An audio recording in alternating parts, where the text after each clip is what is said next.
Hi friends, today is December 21st, Tuesday. We just finished our last board meeting of the 2021 year. I can't believe that it's already over.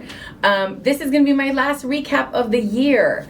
And so Elvira was kind enough to sort of add up what we've been doing this year. And in total, we've had 30 recaps or updates and a total of 4 hours and 5 minutes, not including this one, of time that we've been trying to communicate what's going on in District 5 in Pima County.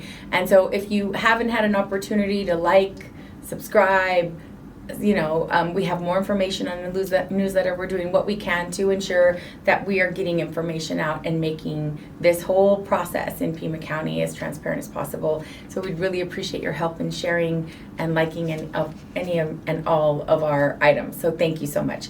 The meeting started off, and I do want to say a point of personal privilege. It ended up being at the end of the meeting, but I want to say it at the beginning. Congratulations to my dear friend Margot Cowan for being the recipient of the 2021 Arizona Public Defender Association's Robert J. Hooker Award. Felicidades. Muchas felicidades.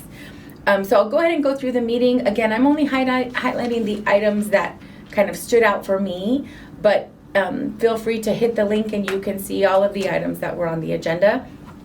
One of the ones that we have on a regular basis is riparian habitat mitigation. Basically what that means is these are routine items on the agenda where a property owner has torn up a certain part of their property and now have to pay Pima County to kind of fix the issue, and it's a small fine. What I asked for at this item is how many times is that happening with our utility companies. One of the items was our a water utility, and what they do is they sort of beg forgiveness after the fact. And I think that we really have to look at, especially our larger corporations, businesses, and our utilities that we know better, but it's a lot less hassle to pay a really minor fine after you've done the damage than sort of asking how we can mitigate this before the damage is done. And once it's done, it's done. And so I'm hoping that we get some information there. We keep trying to push out of this office more responsibility, especially on those larger corporations and businesses. Item 10 was an in-person meeting item brought by Chair Bronson, and what she decided to do is move that to our second meeting, so she just continued it to the second meeting in January. I think that we're all very concerned with the Omnicron virus and how easily it's spreading, and I do think that for this item, the biggest sticking point with one of my colleagues was the mask issue, that, he basically refuses to wear a mask in public. And I just think that it's sort of feeding into all of this kind of craziness that has to do with, wearing a mask being some sort of this is like the hill that we're all going to fight for our freedoms on, and really all we're trying to do is mitigate, just another layer of mitigation to try to stop the spread of this virus. And when we hear examples, there was an example from the call to the audience that said, look at Florida. Well, Florida did nothing and everyone got sick and a lot of people died unnecessarily, and we don't want that here in Arizona, in Pima County. We have a governor that tends to follow the lead of Florida and really has done everything he can to stop the ability of our towns and cities and our public health entities to do what we can to stop the spread. So we are, I'm hoping that this item continues, because as much as we've talked about the mitigation, there'll be plexiglass, everyone that's in the audience would have to wear a mask, the staff would have to wear a mask, supervisors would be deciding whether they wanted to wear a mask or not. And I do think that that's placating to one supervisor who refuses to wear a mask in public, and I'm not going to do that. I think that it is if everyone else in our Pima County buildings has to wear a mask, then so do we. We're employees too. So elected employees, but still employees. Item 14 is a COVID update. And so what happened is thus far, the total of people that have passed away in Pima County because of COVID is 3,094 people.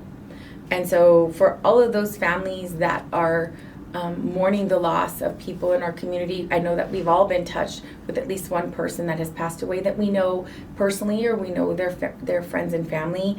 I want to send my sincerest condolences, and why we continue to fight It's because we still have people in hospital beds right now that are fighting for their lives, and they are suffering with the effects of COVID. So we have had we had an Omnicron update. I know that there's different ways to say that, but I'm going to go ahead with that one. First case in Pima County is at the U of A.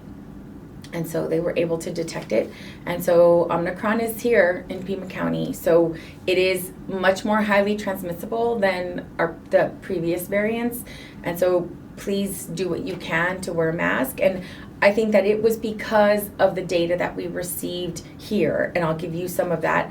The first time that Pima County went into a mask mandate, we had 200 cases out of 100,000 people. Now we're at 287 cases over 100,000. So the numbers continue to increase. It's not as high as it's been, but it is climbing up there. And if we can look to nations across the world and other states, we see that once Omnicron is in your community, it spreads very quickly. And so I think it's important that we, and I want to thank Chair Bronson and Supervisor Hines for voting with me in favor of a mask mandate in Pima County. That item passed 3-2. And staff recommended the use, and we had a call from Banner. We had, oh my gosh, over 500 letters, pros and cons, but really imploring us to, the majority of them were imploring us to have a mask mandate. And so right now, the staff recommended mask use through February, and the positivity rate right now is 11%. Breakthrough cases. So we have had breakthrough cases locally and nationally. The numbers are 20% that are fully vaccinated, 20% of those cases are fully vaccinated people that had breakthrough cases. Their percentages are significantly lower when it comes to some of the more extreme symptoms of COVID, but those people that are getting sick are overwhelmingly 80% still unvaccinated people. So if you have not had a chance to get your booster, please get your booster. It is making a difference, and I encourage you to do that. Since July 20th, 305 of our schools in Pima County have reported 8,022 cases of COVID.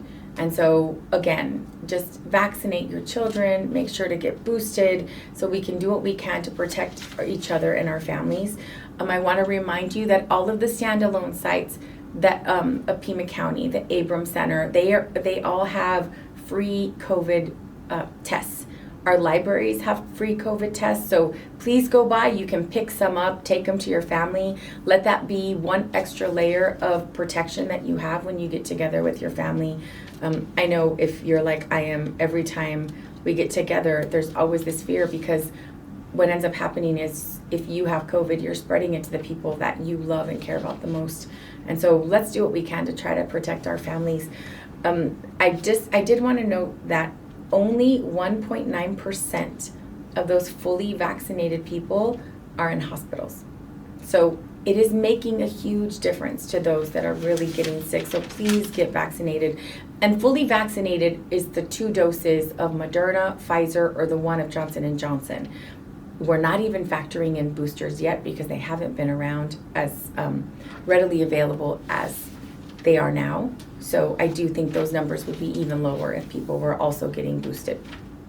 Item 17 were revisions to personnel policy, and that passed 4-1. Basically what it does is it moves parental leave from being compensated at 66% of that individual's current salary to 100% fully paid family leave. That's for 6 weeks. I was really hoping for 12. I did get some positive comments from my colleagues on the board, except for one, but from the majority that were saying, let's look at what it costs to do 12 full weeks, because I do think that would make us more competitive. The 6 full weeks makes us now kind of on par with what the city of Tucson and the University of Arizona offer. But this is not something that, as my colleague said, we're paying people to stay home. This is you having an opportunity to bond, recover, and try to prepare yourself as much as you can for an incredibly life-changing event in your life. And so I want our Pima County to be the most welcoming place for people to come to work. and I do think that having more paid family leave is going to do that. So we're going to continue to push for 12 weeks there. Now we're on the addendum item, and in the first meeting in January, we're going to come back with a land acknowledgement statement that is basically acknowledging that Pima County encompasses the historical ancestral homelands of the Honaotam and Pasquayaki tribes. And so I did send there were some draft language in the agenda. I've even changed it even more because I did hear from Chair Bronson that we wanted brevity, which I totally agree with. I think the point is just acknowledging. And so if we can do that in 2 or 3 sentences, and those land acknowledgements are going to go out to the tribal leaders of both of the tribes so they feel comfortable with them both. And I think that will be great. Addendum 18, I did not vote in favor of this, and unfortunately it passed 3-2, and it would be arming constables by accepting a grant. So this is not out of our general fund, but it's accepting a grant that for firearms and ammunition for our constables.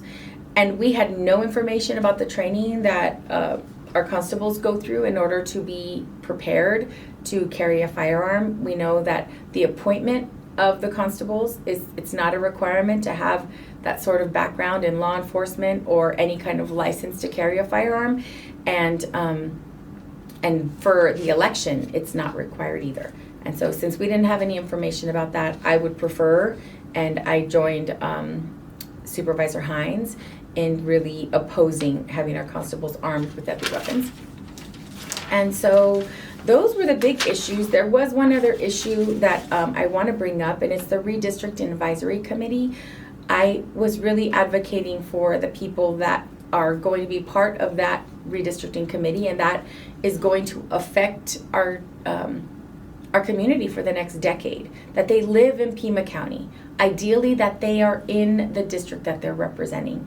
And because that wasn't explicitly said during the item that approved us moving forward in this direction, we had one supervisor that brought forward a person that is going to be on our redistricting committee. It was approved 3-2, that does not live in Pima County, and actually showed pretty significant disdain for South Tucson and for the city of Tucson.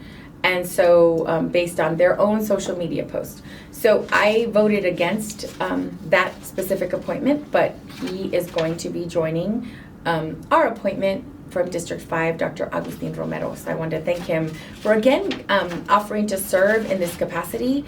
I think that he was able to do this 10 years ago with then Supervisor Elias appointing him. And so I'm glad that he's going to be able to continue to join us. I wanted to say that is the end of our wrap-ups for 2021. Happy holidays to all of you. Happy New Year. Stay safe, my friends.